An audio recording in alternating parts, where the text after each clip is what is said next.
Sometimes someone else's story can change yours. Subscribe to stay up to date with every frank, honest, and truly powerful story of love and pain. Make some tea and enjoy my captivating story. Let's go. I'm 59. My name is Leila Oskarovna, and never in my life did I think that at this age, at 5 a.m., I'd be standing at Almaty International Airport with my son-in-law Damir. We were standing in the check-in area, separated from the rest of the rushing passengers only by a red ribbon. It turned out to be a lifetime. My daughter Aliyah, of course, wasn't there. We'd bought a trip to Georgia's Black Sea coast back in the spring, a 5-star hotel in Batumi, all-inclusive. I was already imagining myself sitting at home in Taldakargan, sorting through the vegetable beds and scrolling through their photos in the family chat, rejoicing for the newlyweds. But the day before our flight, Aliyah developed a fever, cough, and aches. The test showed a sore throat. She lay in their apartment, pale, her lips dry, even her voice, usually clear and demanding, hoarse. I arrived at their place that evening with hot sorpa, Kazakh chicken broth. Damir opened the door, confused, wearing old sweatpants that had once been fashionable and a rumpled black t-shirt. 2 huge tanker suitcases already tagged stood by the kitchen threshold. Aliyah, wrapped in their new velvet blanket, looked at the suitcases with a tragic expression, as if they were the sarcophagi of her summer dreams. "Mom, everything's lost," she croaked. "They won't give me my money back. Insurance won't cover such a triviality." I poured her a mug of sea buckthorn tea and looked at Damir. He stood by the window, his hands in his pockets, silent. Damir was a design engineer at a major mining company. Sometimes that kind of stony silence was required when there was nothing to say or nothing to talk about. "Listen, Balom," I said, turning to him, but looking at my daughter. At least someone had to go. "It's a shame to waste that kind of money." Aliyah snorted into her mug. "Who? Mom, are you going with him?" I shrugged. "What?" "He wouldn't go alone. Better me than let the trip burn out." Silence hung in the room, heavy and thick, like overheated air over the steppe in July. Damir turned and glanced at me, from head to toe, then turned it to Aliyah. "Really?" he said slowly. His voice was low and velvety, like old cognac. I couldn't leave Alenchlusheva empty. My daughter gave in, closed her eyes, and turned away. "Mom, are you serious?" The idea was crazy, of course. That's how I found myself at the Almaty airport that morning. I was wearing stretch jeans that I hadn't worn since last year's Uriz. They hugged my hips so tightly that I felt awkward, but I couldn't find any other trousers besides my dress pants. I threw on a silky, bright blue cardigan with an oriental pattern, which I'd brought from Uralsk, and pumps with a low but elegant heel, which always helped me maintain my posture. In my haste, I threw completely incongruous items into my suitcase: a one-piece swimsuit, a woman in the pool, 3 light but thick ones, a thin cotton sundress, and most importantly, my new sandals with thin straps brought from Istanbul, which I was planning to wear with sundresses so that Damir, God forbid, wouldn't see my old flip-flops.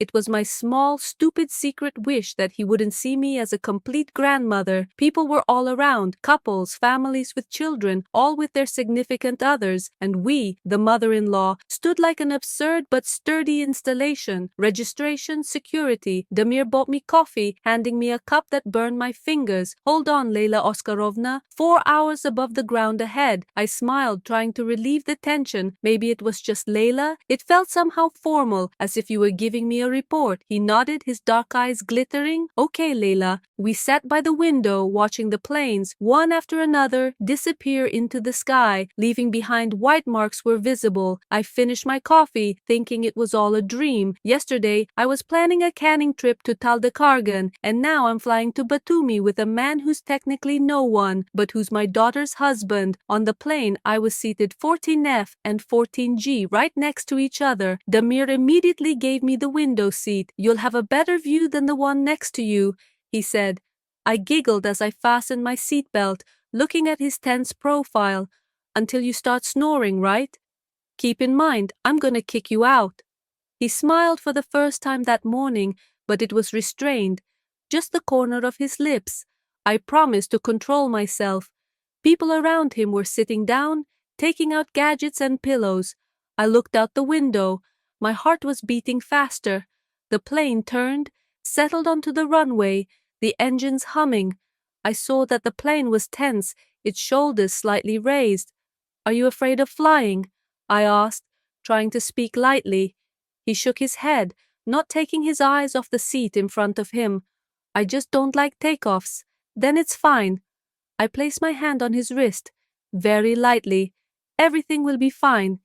He looked at my hand, then at me, and nodded. I quickly removed my hand, but the warmth of his skin lingered on my fingers. To bylo glupo, no ja pochuvstvovala Loki, pochtišče košuščí razriad, toli od zmeny davlenia, toli od jego blizosti. Samolot rvanul vperod, menia vzhálo v kreslo, zemlia poplila a potom odpustila nás, i my pošli verch. Minút cheres 20 objavili, kto možno odstegnucia. Damir vydoknul, odkinul sia na spinku. Dozheli, skazal on, gliadia v potolok, lechuščej na kurort. Ja firknula, dozhil ty, a ja to kak, lechu s zjatem, ktorý molože menia na chetvert veka. On povernul golovu, posmotrel vnímatelno, bez teny ironii, na 25, jestli byť tochnym. No vy nevygliadite na svoji gody, Lejla, poetomu mi budem normálno smotrecia. Ja neznala, kto odvetit. Kompliment od zjatia prozvúchal neprivychno, chotia on, verojatno, prosto hotel byť vezhlivým. Jakuvstvovala, kak potejut ladoni. Pri etom nenravilo, kako ne to skázal. Spasibo, prošeptala ja, ty to ženy kego. On usmeknul sia, ničego, eto tohnaja charakteristika i nenádomne tut proňánik. Mi zakázali, on terpký gruzínsky konjak, ja beloje víno, kotoroje na takoj vysoté kaž hecia v dvoje kysleje, čoknuli s plastikovými stakančikami. Za kto pijom? Sprosila ja. Za to, kto mi nesidím doma, odvetil on. Víno bylo kyslým i toplým, no od nego razlilo sprijatnoje raslablenie. Mimo lcháli smotreli v okno, kde pod nami šli splošným kovrom oblaka. Damir, tebe pravda nestranno? No to jest vsia eta situácia. On dopil konjak, postavil stakančik na stolik. Strano, no ja ne protiv. Ali ja pereživala. Kto dengi propadut, chod tak, im nekázalo. Kto vám polezno vyrvačia i stal do kargána. Prizemlili v Batume. Vlažný zharký vozduch nakryl nás. Jedva mi vyšli iz samolota. Transfer, belie mikroautobusy. Myseli na zadné jesidenie. Doroga šla vdol moria, kotoraja v zakatnom svete vygliadela tomným i barchatistým. Damir smotrel v telefón, ja na palmy, na ukazateli z gruzinskoj viazju, naberežnie, kafe, zapachia z hárskogo chačipuri i moria. My nerazgovárivali, no tišina byla netiaž holoj, a kakoj to zapolnenoj odžidaniem. Hotel vstretil nás ogňami, muzikoj i scholla, zapachom z hasmina i soli. Na recepšine parenco slepiteľnoj ulipkoj protianul 2 magnetných kľúša. Gamarc hobr, vivnomere s vidom na more. Damir vzial kľúši, posmotrel na menia, odinomer na dvojich. Ali ja bronirovala, ja kivnula, ponjatno. Semejnice oddych dolžen byl byt. My podnialis na 3.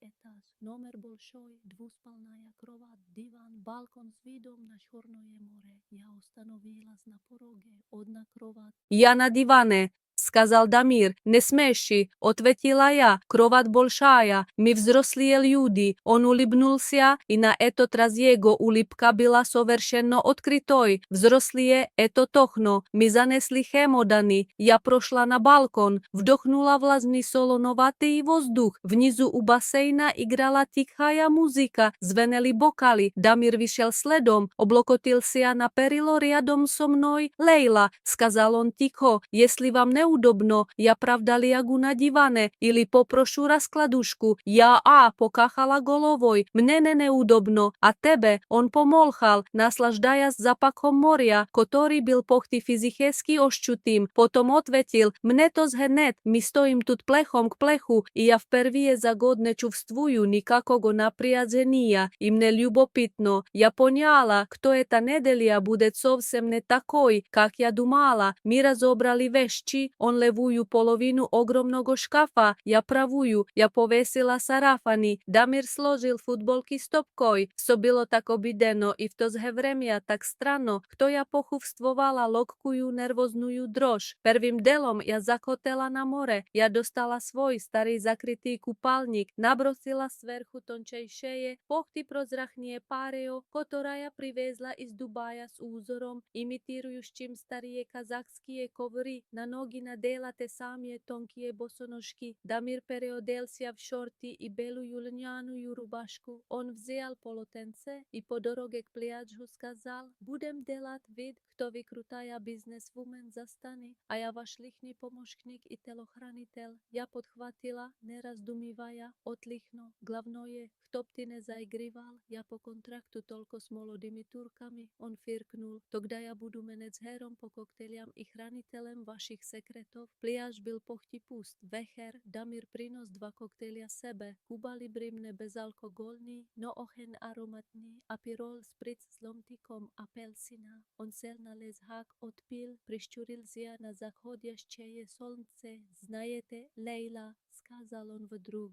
Если честно, мне даже легче, так без Али. Я повернула голову, по кему она всегда волнуется. Я должен проверить экскурсию. Взяли крем, не обгорели, а тут тишина, никто не контролирует. Он провел пальцем по запотевшему стакану. Свобода, кто ли? Я, отпила холодný, голковато-сладкий напиток. Понимаю, я тоже давно не отдыхала без оглядки. Всегда кто-то рядом, кому нужно кто-то. Мне казалось, kto ja уже все отдала, всех вырастила. Он кивнул, откинулся на лезhák, закинул руки за голову, вот и полушаjecia. My oba zbezhali. Ja, usmechнулась. Звучит как заговор. Еще 456 000. It was stupid, but I felt a light, almost tickling sensation, either from the change in pressure or from his proximity. The plane jerked forward, pressing me into the seat. The ground swam, then released us, and we began to rise. About 20 minutes later, they announced we could unbuckle. Damir exhaled and leaned back. Oh, really? He said, looking at the ceiling. Flying to a resort. I farted. You've lived long enough. And what about me? I'm being treated by my son-in-law, who's a quarter of a century younger than me. He turned his head, looking closely without a hint of irony. 25 to be precise. But you don't look your age, Layla, so we'll look fine. I didn't know what to say. The compliment from my son-in-law sounded unusual, although he was probably just trying to be polite. I felt my palms sweating, and I didn't like the way he said it. Thank you, I whispered.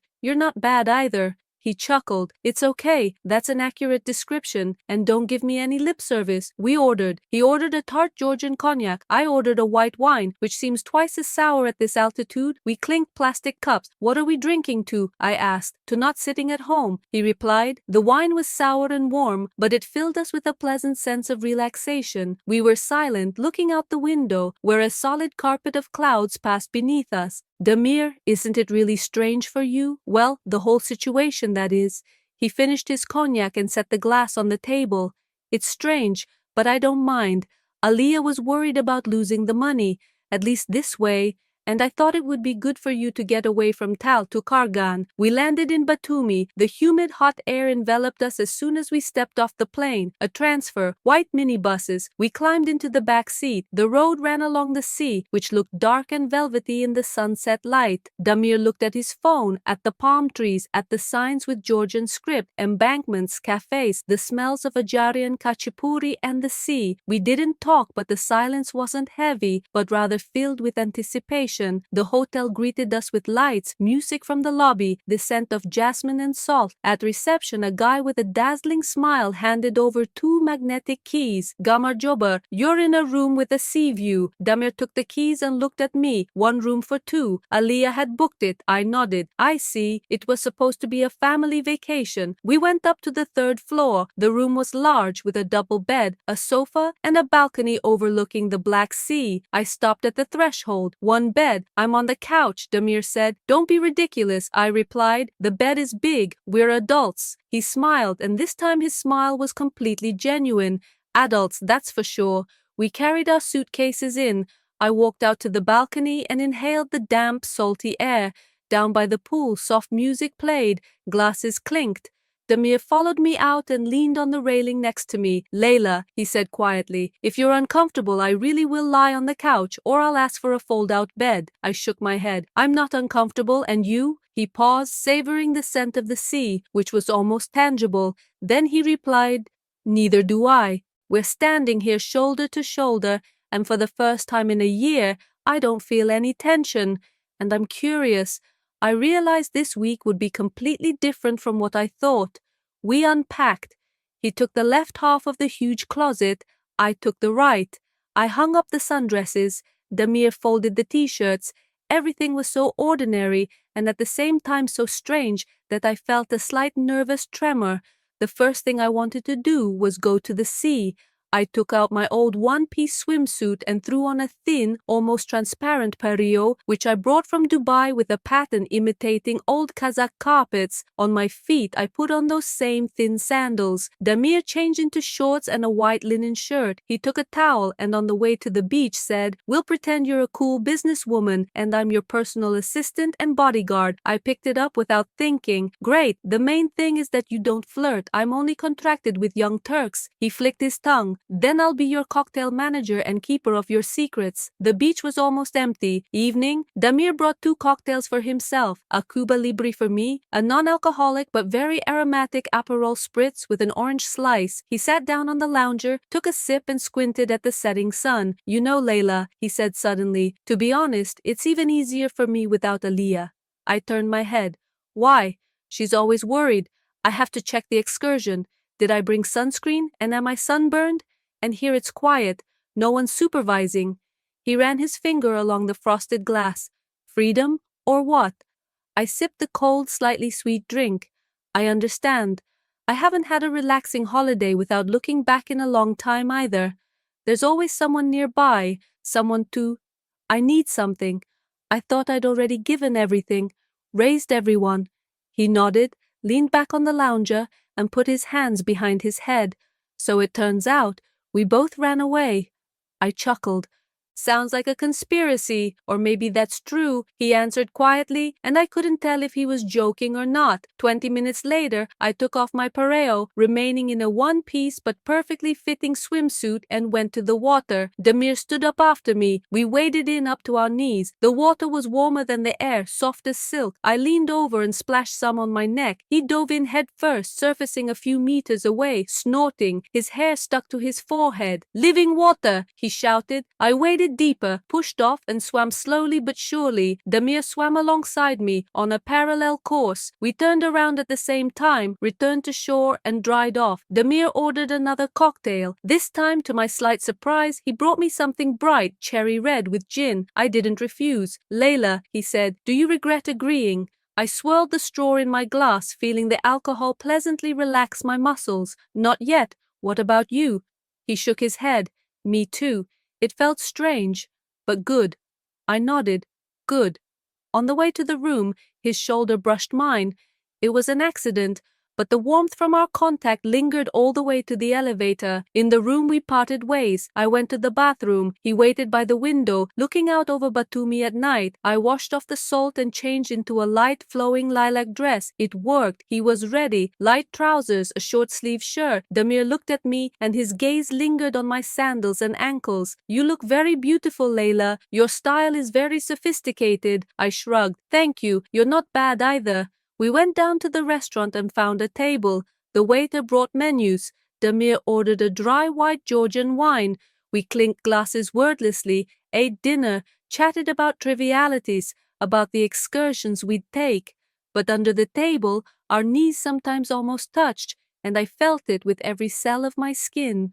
We returned late and went to bed, each on his own side of the bed, back to back, trying not to move, as if pretending it was comfortable. In the darkness, the only sounds were his breathing, mine, and the sound of the sea outside the window. I lay there, staring at the ceiling, thinking that this week would be completely different from what I'd planned. This thought didn't frighten me, but rather made me curious, as if I were 20 again, and everything ahead was unclear and therefore incredibly interesting. Finally, I felt the world in my dream turn, and his hand was on my shoulder. I froze, unable to move. His touch sent a barely noticeable shiver down my spine. It was so close, so wrong, and so mesmerizing. I woke at 4 a.m., not to noise, but to absolute silence, broken only by the roar of the sea. Damir's hand was still on my shoulder, heavy, warm, and completely relaxed. I lay there, staring at the ceiling, my heart pounding louder than it should have in such a peaceful setting. The tremor I'd felt yesterday returned, but now it was nervous, not anticipatory. That hand, that simple, unconscious touch shattered the boundaries I'd painstakingly built over decades. It took me a few minutes to realize I didn't want him to take it away. It was so silly, so girlish, but I felt incredibly cozy. The feel of his breath on my hair, the light, salty scent of his skin after the sea, now mingling with the scent of my lotion. It all created an intimate, utterly forbidden cocoon. At my age, such experiences seemed impossible. I was practically Joe, not a romantic heroine, but my heart didn't question my age. When the clock struck 5, I slowly and carefully turned over so as not to wake him. His face was relaxed, his dark eyelashes brushing his skin. He didn't look like he was in his 30s, but like a boy about to be caught in mischief. I quietly shrugged his hand off my shoulder and moved to the edge of the bed, pretending I was simply getting up to relieve myself. I froze, waiting for his reaction, but he only sighed and rolled over onto his stomach. In the bathroom, I looked at myself in the mirror. My eyes sparkled brighter than usual. There was a slight blush on my cheeks. I took a shower and washed my hair thoroughly, choosing a shampoo with the vibrant scent of sandalwood and jasmine. I wanted to smell not just fresh, but something noticeable. For breakfast, I decided to change my clothes. I chose a light, fitted white linen dress that accentuated my waist. People always told me I have a nice waist, even now. I tied a thin silk scarf with an abstract pattern around my neck, and on my feet I slipped on those same new Turkish sandals with thin, slightly shiny straps that gracefully wrapped around my ankles, leaving most of my foot exposed. I felt bold, even provocative, as if this wasn't breakfast with my brother-in-law, but a date. I wanted him to see. Damir, waiting for me, was wearing light trousers and a dark blue t-shirt. He looked up from his phone, and his eyes lingered on me longer than before. "Good morning, Layla. You look elegant," he said with a slight rasp in his voice, perhaps lingering from sleep, or perhaps not. "Thank you, and you seem suspiciously well rested today." I tried to sound as casual as possible, but my voice wavered on the word well rested. I immediately changed the subject. "We're going to Old Batumi today. Of course, there's an old bathhouse there, they say, with healing mineral springs. I want to check it out. Maybe it'll help with my back." The idea of an old hammam bathhouse instantly filled me with embarrassment and curiosity. Naked bodies, a common area. I immediately tensed, but Damir must have caught my fear in my face. "Don't worry, it's more of a historical site. There are individual cabins and small pools for tourists. No common areas. We're not in the East after all." He smiled, showing he'd thought of everything. We took a taxi. It was hot in Old Batumi. Narrow streets, old stonework, the smell of the sea mingled with the scent of incense and freshly baked goods. We walked side by side, peering into stalls selling spices, church kela, and Georgian wines. Damir was constantly taking photos. When we stopped by a small fountain to catch our breath, he suddenly took my elbow to guide me past a noisy group of tourists. His touch was brief but deliberate. I felt my arm tense under his fingers, and this moment of control over my movement, this slight behavioral dominance, evoked a strange response somewhere deep in my stomach. The antique shop assistant, an elderly Georgian with a gray mustache, caught our gaze, smiled, waved his hand at Damir, and said to me in accented Russian, "A happy woman, a good husband,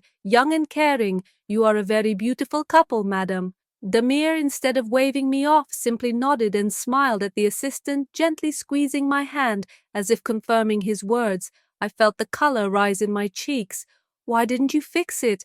I asked as we walked away. Why upset the man? He was paying us a compliment. Our job is not to destroy illusions, Damir replied, and I saw a glimmer in his eyes I hadn't noticed before. The old hammam turned out to be small, hidden in the building's basement. Inside, it smelled of hot sulfur water and juniper. We took off our coats, and I felt awkward. I was wearing my dark blue, thick but form-fitting swimsuit.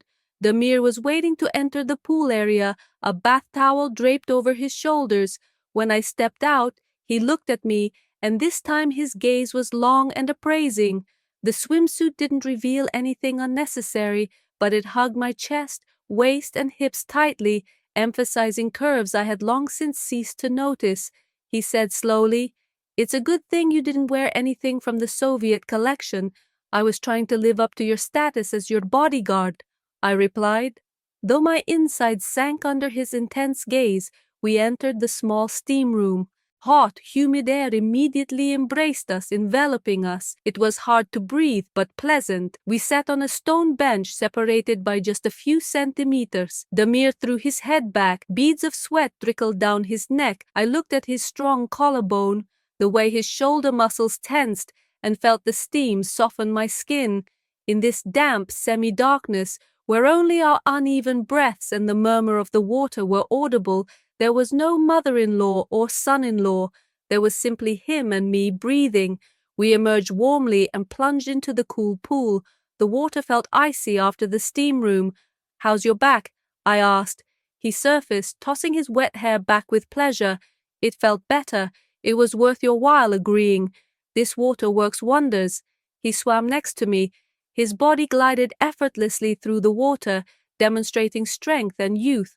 I swam more slowly, feeling the fabric of my swimsuit cling to my skin, becoming a second skin, and this wet, tight clothing seemed more revealing than being naked. It was a small, censored fetish of mine that I suddenly realized. I liked it when clothes were wet and stuck to me, emphasizing my lines. After the bathhouse, at dinner in a small Georgian restaurant, we ordered operavi wine and shashlik. The mood was relaxed, almost intimate. We spoke about Aliyah for the first time openly and without judgment. "She wants to control the future too much," Damir said, twirling meat on his fork, "and I want to live here and now. She needs guarantees for me, feelings, that's age. She's afraid," I replied, though I knew there was more to it. I raised my glass and looked at him over the rim. "Damir, are you happy in this marriage?" He didn't look away, as he might have. He looked me straight in the eyes, and something flashed in his darkness. "Layla," he said, lowering his voice so I could barely hear him over the music, "in this marriage, I'm silent. But when I lay there last night and my hand was on your shoulder, he hesitated and I held my breath. I shouldn't have asked, but I couldn't help myself. So what? And I didn't take it away because it was the only thing that had been real in a long time. I felt the blood rush to my face. It was direct, it was unambiguous. "Damir," I whispered, "I am not Aliyah and I am not a toy for you." He abruptly interrupted me, placing his palm on mine, which was resting on the tablecloth. His skin was hot and rough. "I know you're something else, something I shouldn't even imagine, but this week will end and the feeling of wanting you will remain." He squeezed my hand. His gaze never left mine. "What will we do?" I pulled my hand away. My heart pounded in my chest like a trapped bird. I looked at his lips, at his fingers, and realized this game had gone too far. Maybe it had only just begun. "We'll pretend you're drunk," I said, but there was no judgment in my voice, only fear and excitement. He chuckled, and it was no longer the awkward smile of the son-in-law from the airport. It was the smile of a man who knows what he wants and what he'll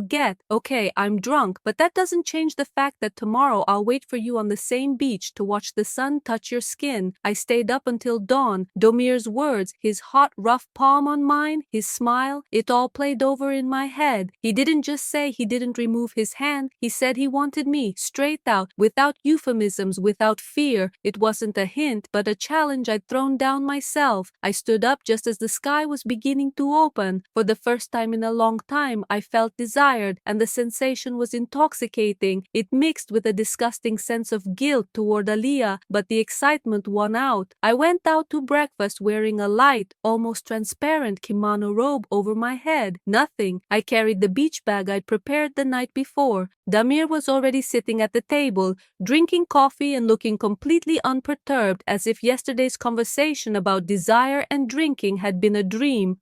"Good morning, Layla. Are you ready for the beach yet?" His voice was even, but his eyes were shining. "Ready." "I don't like waiting long for the sun," I replied, trying to remain equally calm. We drove in silence. On the beach, to my surprise, he chose not a tourist spot, but a quiet, secluded cove hidden behind a rocky outcrop. There were only a few fishing boats and not a soul here. The perfect spot to watch the sun touch your skin. I spread out my towel and turned my back to him to take off my robe. My heart was pounding. The swimsuit I'd chosen was new, bought in Istanbul before the trip. It was a bikini, dark cherry, a minimalist cut, revealing enough for my 59 years to make me feel practically naked. When I took off my kimono and turned around, his gaze was fixed on me. "You're impressive, Layla. I didn't even know you had such courage," he whispered, and genuine admiration rang in his voice. I tried not to blush. "Courage came with age. From Batumi. You asked me to see the sun touch my skin. Look." I laid down, closing my eyes, but I felt his gaze on me. I felt the sun's rays penetrate my skin, the pebbles warming under the towel. It was hot. A few minutes later, he sat down next to me. "I'll get you some water," he said, and left. When he returned, he had a cold bottle and a tube of sunscreen in his hand. "You have to be careful," he said, setting the water down next to me, especially with such thin, sensitive skin. He squeezed some cream onto his fingers. "Allow me. You won't be able to reach my back." I froze. It was the perfect, completely innocent, yet absolutely intimate trap. "Okay," barely audible, I replied. He sat behind me and knelt down. His body was so close that I could feel his warmth without touching him. First, he applied cream to my upper back, where the bikini straps ended.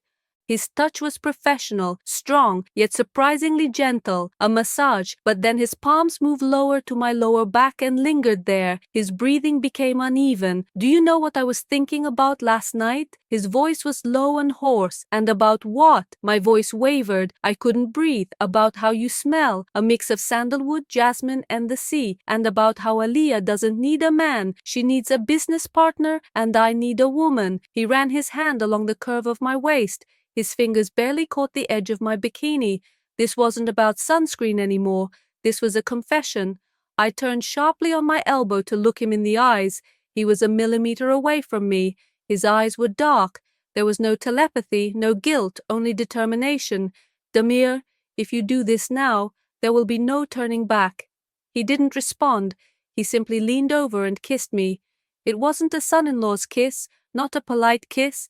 It was a kiss that swept away all my decades-old defenses, all the rules and conventions. It was hot, wet, with a slight hint of salt and strong morning coffee.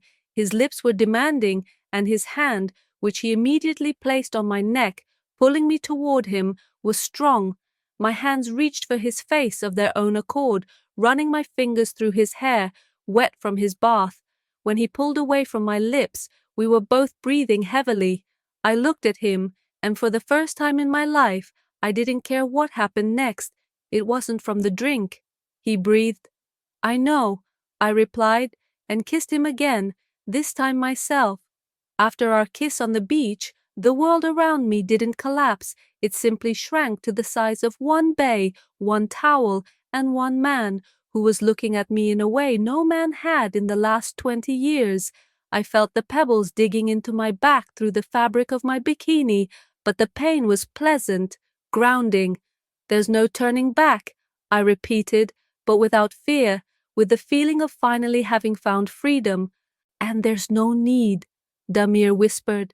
His fingers slowly slid from my neck to my shoulder. "We're here for a while, and no one will know. No one but us knows what you smell like or how you smile when you're happy." He stood up first, holding out his hand to me. His touch wasn't just strong now, it was commanding. I liked the feeling. He was making the decision, and for the first time in a long time, I simply agreed.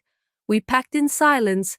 I threw on my kimono robe, feeling the damp, warm skin beneath it, and felt the fabric cling to my bikini. The second skin effect returned, making me move a little slower, a little more mindfully. The ride back to the hotel was silent, but this silence wasn't empty. It was filled with the unspoken. Every glance, every casual touch in the taxi, every breath, it was all part of the secret language we'd invented in those half an hour. We were together in the room for the first time, knowing we were now lovers. Intimacy began, not with physical action, but with ritual. I headed to the bathroom, but Damir stopped me. "Don't rush. I want to see." I looked at him, surprised by his directness. "To see how you become yourself, how you wash this day off," he clarified. It was a completely new, unexpected fetish, a ritual of self-care, but under his gaze. I left the bathroom door open, as far as decorum and visibility allowed. I took off my robe, leaving me in a wet bikini. I knew he could see my contours in the reflection of the large mirror in the bedroom, and this knowledge was incredibly arousing.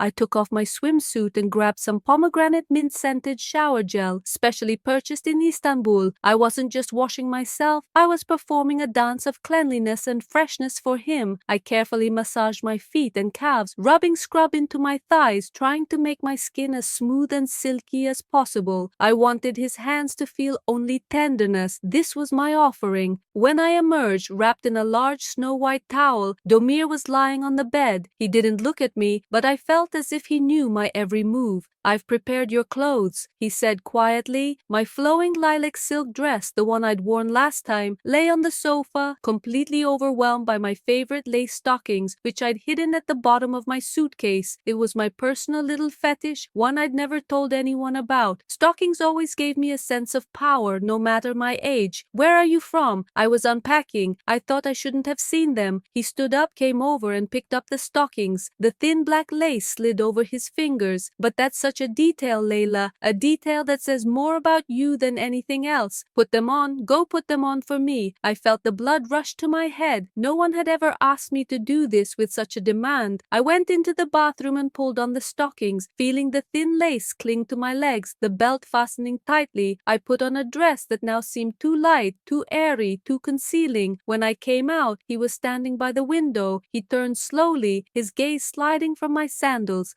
I put them on so the top of my stocking would be visible. "Magnificent," he whispered. "Come here." He didn't offer dinner, didn't suggest going down to the bar. He came over and pressed me against the balcony wall. His lips found mine again. He was demanding but gentle, exploring my mouth, my neck. My hands clutched his shirt, which I felt beneath the fine strands of his hair. I felt his hot, smooth skin. "Aliyah always said that a woman your age should wear loose pants and sweaters so as not to embarrass you," he whispered between kisses. "But she doesn't understand that true beauty, a real woman, doesn't embarrass you. She's captivating." He lifted me into his arms, and I wrapped my legs around him. Unexpectedly, abruptly, yet smoothly, he carried me to the bed. What happened next was more than just an act of passion.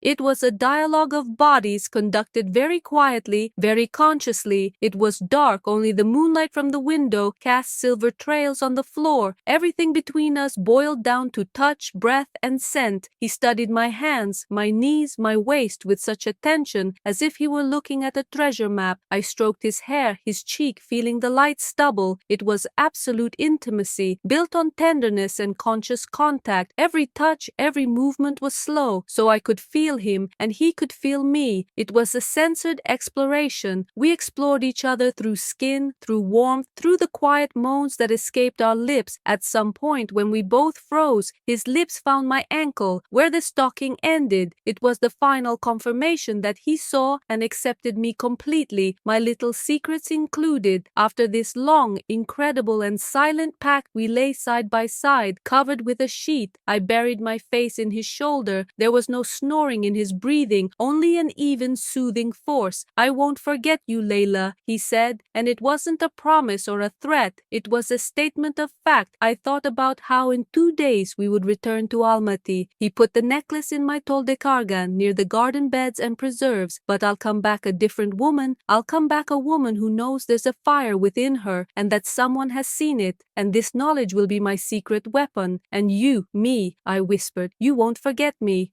Suddenly, in the silence of the night, when I was almost asleep, a soft, almost inaudible sound rang out. Damir tensed up sharply. He raised his head and looked at the slightly open balcony door. The sound of the sea, cicadas, and something else. "What is that?" I asked quietly. "Nothing. Probably one of the staff," he replied, but there was alarm in his voice. He stood up, threw on his shorts, walked to the door, and locked it with the inner lock. I saw him standing, listening to the silence. "You imagined it," I said, trying to reassure him. "I hope so, but I'm not sure we were quiet enough." "No matter. Sleep." He lay down, but didn't hold me any more. I felt a cold breeze of fear and reality creep between us. Our fairy tale was over sooner than we thought. The rustle Damir heard was like a blow, shattering the fragile shell of our secret. He lay down, but the tension between us was palpable, like an electric shock. We lay with our backs to each other, and the few centimeters of distance felt like an unbridgeable chasm. I felt the magic fade, leaving behind only the bitter taste of guilt and the primal fear of exposure. "Layla, listen to me," he whispered as the clock struck 6 a.m. "No matter what happened and no matter what you heard, we were never together. Remember, we're just mother-in-law and son-in-law. We saved the trip. And the stockings?" I breathed out, remembering how he'd asked me to put them on. It was our most personal, our most precious secret. He turned and covered my hand with his. "Stockings," I said. "That was a dream. Vacation fever. Do you understand?" "I understand," I replied. And there was no resignation or regret in those words, only the cold determination of a woman ready to protect her new, albeit forbidden, secret. A hurried morning and a parting touch. The morning was hectic. We got ready quickly, nervously. I carefully, almost reverently, folded the lace stockings, wrapping them in the silk scarf he'd given me. It was a trophy I was taking home to Taldo Kargan. For breakfast I wore my most formal dress, a high-necked, dark green, tunic-like dress and flat shoes. I wanted to look like Joe, like a model mother-in-law. Damir, he was wearing a business suit pressed and neatly put together. He was once again sporting the mask of the perfect, calm son-in-law. But as we descended in the elevator and I reached to adjust the silk shoulder strap, the dress was too loose. He intercepted my hand. He gently, almost imperceptibly, kissed my wrist where my pulse was particularly rapid. "Goodbye, my fairy tale. I will miss your scent," he whispered, and released my hand just as the elevator doors opened on the ground floor. The transfer to the airport was long, but we were seated at opposite ends of the bus. Between us was a whole family with a noisy child, and this seemed like the best bodyguard. I looked out the window at Batumi, at its palm trees, at its dewy green beauty, and said goodbye to that other bold Layla who could wear a bikini and stockings. At the airport, as we went through passport control, I noticed something strange. Damir stopped at a small souvenir kiosk and bought 2 identical, completely tasteless ceramic figurines, 2 cranes. He put one in my bag and the other in his. It was our new, absurd yet utterly personal symbol, understandable only to us. The return to Almaty was a cold reality. The 4-hour flight was torture. We sat next to each other but didn't speak. I looked at his hands, repentant on the armrest, and remembered how they touched my skin. The plane landed in Almaty. My heart sank. I knew Aliyah was waiting for us and I should look tired but satisfied with the vacation. "Hang in there, Larisa Mikhailovna," he said, using formal address for the last time. I nodded. "Good luck, Damir, and thanks for the vacation." We walked out into the arrivals hall and saw her. Ali was standing under the board, tall, in a perfectly tailored coat with her phone in her ear. My younger sister Gulnara stood next to her. Aliyah came over and hugged my father, then me. Her embrace was dry and brief. "Mom, you look great. You look younger. It's great that you got to fly. Gulia and I were really tired here. I urgently needed to fly to Astana for a presentation. It's good that you were able to cover for him." I froze. "Astana, Damir, you said she was sick," I managed to squeeze out, looking at him. Damir stood completely unperturbed. He took the suitcases. "She had a fever, Layla." The test showed 2 lines. Right after that, Aliyah received an urgent call about a business trip. She was sent to Astana, and the test was positive for the flu. Of course, I couldn't go alone while she was working. It would have been simply inconvenient. But she's so glad you brightened up my vacation. Right, Aliyah? Aliyah nodded, smiling. Of course, Daddy, and thank you, Gulnara, for meeting Mom. I froze. Aliyah went to Astana for work, and the test showed 2 lines. Damir simply lied to me, so I'd agreed to go, and so he'd have a week off from his control. This whole story was built on a deception that only now came to light. My daughter wasn't sick, she was building her career, and I, her mother, was enjoying a passionate, intimate relationship with her husband. Suddenly, I felt not free, but disgustingly used. Gulnara hugged me, holding me close. You're absolutely glowing. Batumi did you good. By the way, she lowered her voice, I stopped by your house yesterday to water the plants. Damir asked me to. I then saw that he seemed to be having computer problems. I found his laptop on the balcony and turned it on. There was a folder called Batumi. Well, I thought, photos probably. I opened it. My heart sank. Photos, videos. I turned pale. There was a document in there, a long script or something. It's written in a very strange way, like a diary. Tioshka i Stoyanki, mother-in-law and son-in-law, a story about a forbidden summer. I looked at Damir. He was smiling at Aliyah, but his gaze was fixed on me, waiting for a reaction. What kind of diary is this? I asked, trying to keep my voice steady. I don't know. I didn't read it, but it was on my laptop. Look, Layla. It seemed to me that it was your voice written there, your story. I stood between my daughter and her husband, holding a suitcase and a ceramic crane. Damir hadn't just seduced me, he hadn't just deceived Aliyah. He seemed to be recording everything that happened to us, turning our forbidden romance into some kind of script or story. I felt my breath catch. This wasn't just adultery, it was betrayal with documentation and the rustling of last night. Perhaps he was simply closing the laptop where he was recording our words. I'm tired. Gulnara, please take me home to Toldakargan, I said. 2 hours later, I was in my home, in my cold, familiar apartment. I poured myself some strong tea, took my stockings and the ceramic crane out of my suitcase. The crane was faceless, but it was proof that everything was real. I found Damir's contact information in my phone and sent him one message. What kind of script? The answer came instantly. I like my Layla. It's time to write a sequel. I want you to be my muse, and your story must live on. I get it. Damir didn't just use me, he turned me into the older woman he seduced into a character in his, possibly very popular, internet novel. And if Gulnara could find this file, then so could Aliyah or anyone on the internet. I ran to the mirror for the first time that day. My waist, my neck, my eyes that he kissed. I was a character.